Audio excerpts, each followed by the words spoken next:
What's up, everyone? So I'm going over some of the do's and don'ts on your Mercedes-Benz C300 W205s. Right here, that's mine. And so far I've had to put a new engine in it. The 2015 model year had defective wrist pins, which led to a crack in the piston. What Mercedes-Benz had to say was, well, nothing.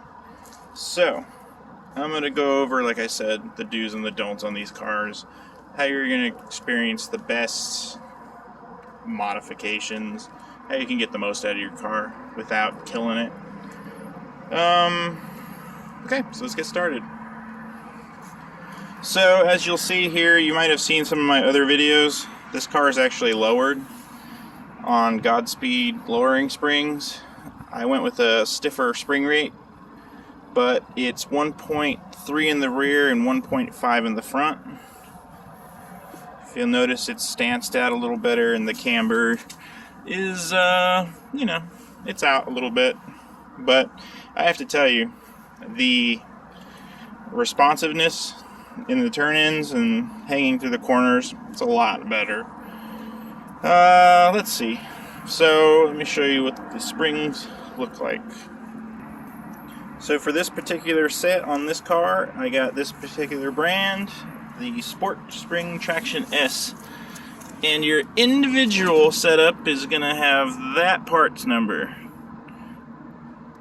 So just so you know, I'll put the information up in the space down lower. The next thing you're going to want to get rid of on this car is your mufflers. Now, trial and error, I've been through 5 different sets of muffler setups on these cars, and I have to tell you, delete the mufflers, do not touch the resonators. Leave them where they're at, unless you're going to get an aftermarket resonator. I went with a MagnaFlow, and it was a 3-inch. I ran that straight all the way back from the turbo, and I'm loving it. The deal with the resonator deletes. Resonator deletes have the issue of getting rid of that brapping sound when you're shifting your gears. Now, that's all well and fine. If you're not into that, go ahead, delete your resonators. Really, we didn't see much of a performance gain at the dyno, but we did see a lot of performance gain. Not, when I say a lot, not like crazy amounts, but the muffler delete did add a couple extra horsepower just by freeing up the system a little bit. Now, word of warning, downpipes. Downpipes are cool on turbo cars. However, Mercedes-Benz has these cars to where little changes can really just throw off your build. And in this case, it sets off check engine lights for the O2 sensors because they're not reading right. So I would recommend going with this company called TurboKits.com, who's actually building right now the turbo kit for my car. This company right here. And I say that because they have a turbo downpipe that's a direct fitment for this car, but it has the added benefit of having a catalytic converter built into it. So, also reasonably priced. Now, the turbo kit. I'm going for a stage 3 turbo, stage 3 tune on this car. You're looking at about 421, 422 wheel horsepower, not engine horsepower, and there's really not much as far as engine loss, so it's probably pretty comparable. Like I said, I swapped this engine's brand new. It's a brand new Mercedes 0 mileage engine. So a lot of people kind of get scared with that, but what they don't realize is this engine is brand new. It's from Mercedes. It just has all the improved parts that don't have all those problems. So, back to the turbo. Let me just pause this real quick, and I'm going to pop the hood, show you what's going on. Okay, back. So, I'm going to spin the video back to the engine bay and show you what's going on. So, as you've see, I've pretty much just done a different intake box. It's the same factory deal, it's coated in a ceramic paint. That's going. Right now I'm talking with MST about getting one of their units. Unfortunately, they're out of stock currently, but they're on the way in. Now, improvements I've made in this car so far. Alright, as you'll see, I have the intercooler wrapped in heat shielding. Now, TurboKits.com offers a larger turbo for this, or sorry, they do offer a larger turbo, but they offer a larger intercooler, and it's almost half as big.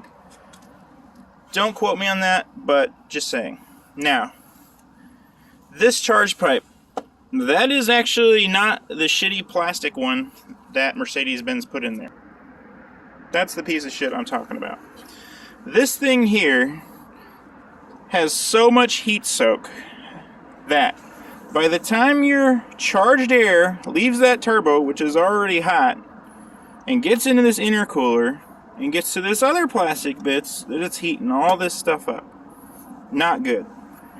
I've seen a large performance gain or responsiveness just by getting this charge pipe, which is now aluminum, and it's wrapped in heat shielding, because for whatever, and Mercedes-Benz in their wisdom decided to put the turbo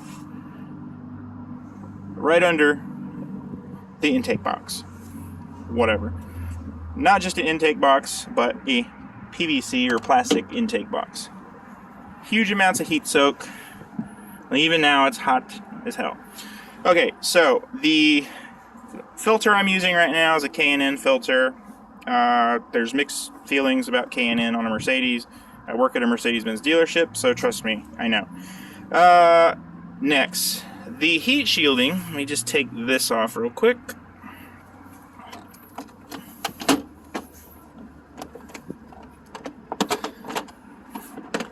Okay, now my heat shielding, can you even see it in here? Okay, so you'll see the heat shield down there. That is actually an aluminum heat shield, and it's coated in a special ceramic paint that shields heat. My turbo currently, this is the stock one. Like I said, the one from TurboKits.com, the turbo upgrade kit, hasn't come in yet, but they quoted me today, January 11th or something like that. I can't wait. I bought the AMR Tuning package with it. Really, you should call it a suite, because you literally hook your computer up and do all the ECU flashing on it. As you can see now, this car did not come with LED anything. This is all me. So in the center console, that's all Mercedes-Benz factory LED fiber optic tubing that clips right in there. It's already set up to do it in every model of 205 and GLC 300s. But the LED strips, those are all independent emitters. I have full 64 color ambient lighting. You can change it to whatever you want to do. Okay, now back. I've bought plenty of parts for this car. Some have improved it, some have definitely not. Now I have to say, another waste of money was a product by DinanTronics, a subsidiary of Denim, whatever. It's this little device right here.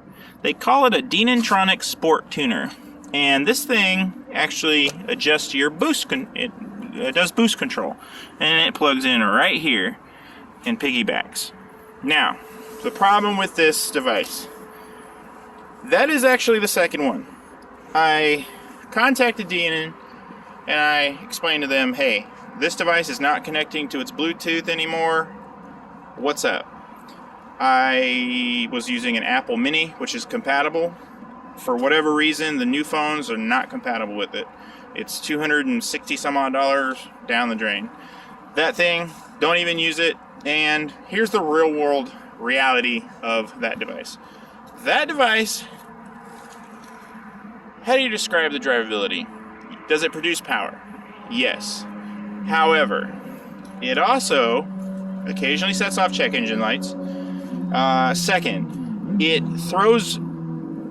goes from like net factory 19 pounds boost or so to 21, I think is the highest I've ever seen it. You definitely notice the power, but what can you say? Its control of the turbo is crap. It, you know, I have a GFB atmosphere blowoff valve, if you want to call it that. And I have to say, I mean, I'm happier with that than this deal from DinanTronics SportTuner. Like this device here is your GFB Blowoff Valve. Doesn't look so hot right now, but whatever, that's what it is. Sounds great. I'll give you a little demonstration of that here in a little bit. But so back to the SportTuner. So what I found in real world driving is that when you actually need the power, what happens is that sometimes it's gonna shut off your turbo to the point where you have no boost at all. That's one issue. The other issue is that it stutters. Almost like when you're shifting gears, you're losing boost. And then it takes time to take all the boost it built and build it back up. So between your shifts, you're sitting there and you're getting this huge amount of lag. Not cool. Just stay away from it. Waste of money. Like I said, this is the second one I had. DinanTronics tried to said they were going to refund me the money. Never heard back from them. So, whatever. Anyhow, let's see. Back in the car, it's running. You don't have to put it in a sport, but I do, because it does in fact change the engine's mapping.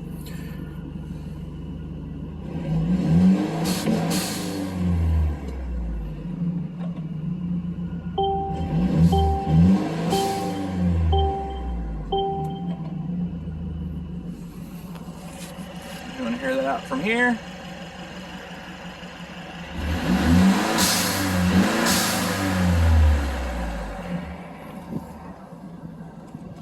Okay, so there. Basically, that's what you have.